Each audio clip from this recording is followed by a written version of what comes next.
Assalamualaikum warahmatullahi wabarakatuh. Nama saya Muhammad Safrizal. Saya mahasiswa dari Universitas Islam Negeri Raden Intan Lampung, jurusan Komunikasi Penyiaran Islam, semester 2. Di sini saya akan menjawab pertanyaan dari Lutfia Nur Maharani terkait dengan makalah presentasi hasil kerja kami, yaitu tentang munasabah Al-Quran. Pertanyaan adalah, fungsi munasabah terkait alaqah antara khitam surat 1 dengan Fatihah surat berikutnya. Maksud dari kalimat itu seperti apa, dan jika ada contohnya, berikan, dan jika tidak apa-apa. Oke, saya di sini akan mencoba menjawab. Maksud alaqah di sini artinya adalah sebagai penghubung antara khitam satu surat dengan mukaddimah atau pembuka surat lainnya. Contohnya yaitu surat Al-Waqiah dan surat Al-Hadid. Nah kan kalau surat Al-Hadid itu surat ke-57, sedangkan surat Al-Waqiah itu surat ke-56.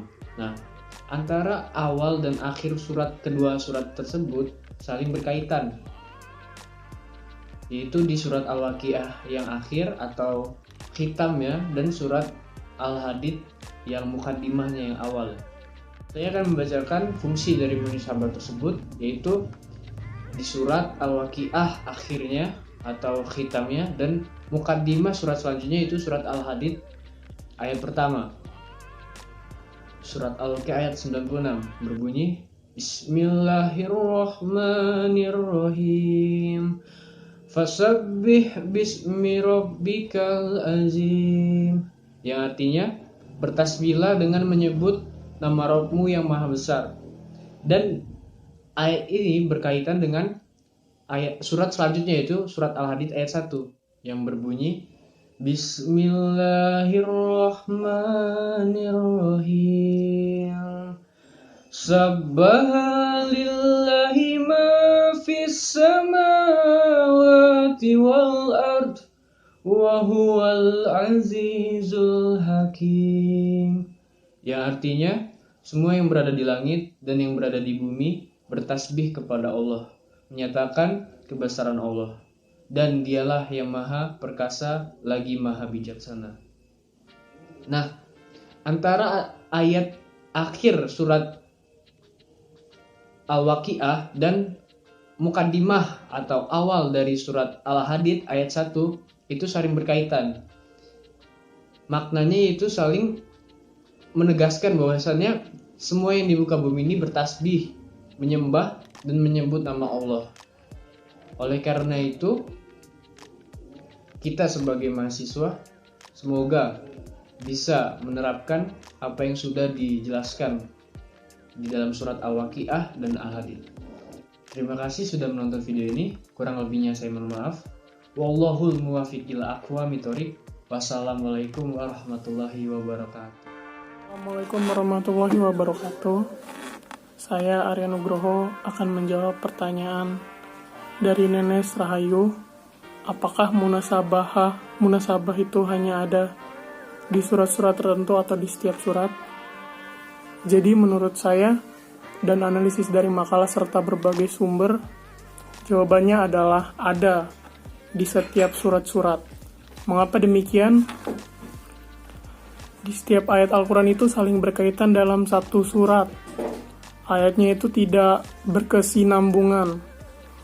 Oleh karena itu, di dalam suatu surat pasti terdapat munasabah, yaitu bagaimana satu ayat dengan ayat lain berkaitan. Bahkan di dalam Al-Quran juga antara surat satu dengan surat lainnya ada beberapa yang berkaitan isi ayatnya.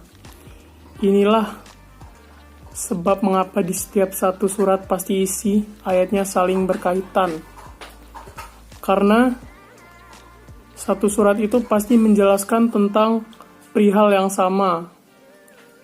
Maka munasabah Al-Quran pasti ada di setiap surat, tidak hanya surat-surat tertentu saja. Sekian yang bisa saya sampaikan. Wassalamualaikum warahmatullahi wabarakatuh.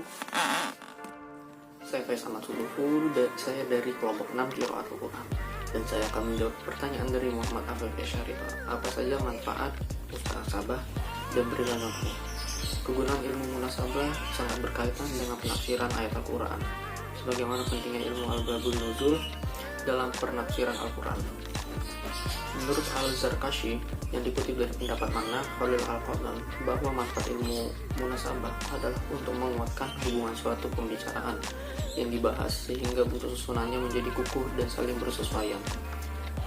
Salah satunya yaitu dari balaghah. Balaghah adalah kesesuaian kalimat yang fasih, tepat, benar dengan situasi dan kondisi. Kalam atau bahasa yang fasih atau jelas sesuai dengan kondisi. Dari sisi balaghah, korelasi antara ayat dengan ayat menjadikan keutuhan yang indah dalam tatanan bahasa Al-Quran.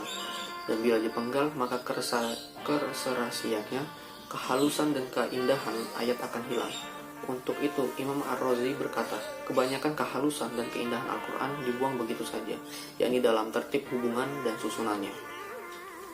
Yang kedua, ia memudahkan orang dalam memahami makna ayat atau surat, sebab penafsiran Al-Quran dengan ragamnya jelas membutuhkan pemahaman korelasi antara satu ayat dengan ayat yang lain. Akan fatal akibatnya bila penafsiran ayat tunggal-tunggal sehingga menghilangkan keutuhan makna. Sekian dari saya, saja dapat saya sampaikan.